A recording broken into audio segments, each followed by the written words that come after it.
പശ്ചിമേഷ്യയിൽ ഇപ്പോൾ നടക്കുന്ന ഒരു നീക്കം ശ്രദ്ധേയമാകുന്നു. ഇസ്രായേലുമായിട്ടുള്ള എല്ലാ നയതന്ത്ര ബന്ധങ്ങളും തുർക്കി വിച്ഛേദിച്ചിരിക്കുന്നു.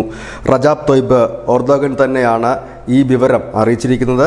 അദ്ദേഹം പ്രഖ്യാപിക്കുകയായിരുന്നു ഇസ്രായേലുമായിട്ട് ഇനി ഒരു തരത്തിലുള്ള ബന്ധങ്ങളുമില്ല, എല്ലാ നയതന്ത്ര ബന്ധങ്ങളും അവസാനിപ്പിക്കുന്നുവെന്ന്. കഴിഞ്ഞ ദിവസങ്ങളിലൊക്കെ സൗദിയും അസർബൈജാനും അടക്കമുള്ള രാജ്യങ്ങൾ സന്ദർശിച്ച ശേഷം മടങ്ങിയെത്തിയ എർദോഗൻ്റെ ഏറ്റവും പ്രധാനപ്പെട്ട ഒരു പ്രഖ്യാപനമായിട്ട് തന്നെയാണ് ഇതിനെ കാണുന്നത്. ഇസ്രായേലിനെതിരെ വ്യാപാര ഉപരോധം പ്രഖ്യാപിച്ചിട്ടുണ്ട്. കഴിഞ്ഞ വർഷം തുർക്കി അംബാസഡറെ ഇസ്രായേലിൽ നിന്നും തുർക്കി മടക്കി വിളിച്ചിരുന്നു. ഇസ്രായേലും അവരുടെ എംബസി ജീവനക്കാരെ തുർക്കിയിൽ നിന്നും മടക്കി വിളിച്ചിരുന്നു. കഴിഞ്ഞ വർഷം ന്യൂയോർക്കിൽ ഇരു നേതാക്കളും ബെഞ്ചമിൻ നെതന്യാഹുവും ഒപ്പം തന്നെ എർദോഗനും ഒരു കൂടിക്കാഴ്ച നടന്നുവെങ്കിൽ പോലും ബന്ധം സുഖകരമായി മുമ്പോട്ട് കൊണ്ടുപോകാനായിട്ട് കഴിഞ്ഞിരുന്നില്ല.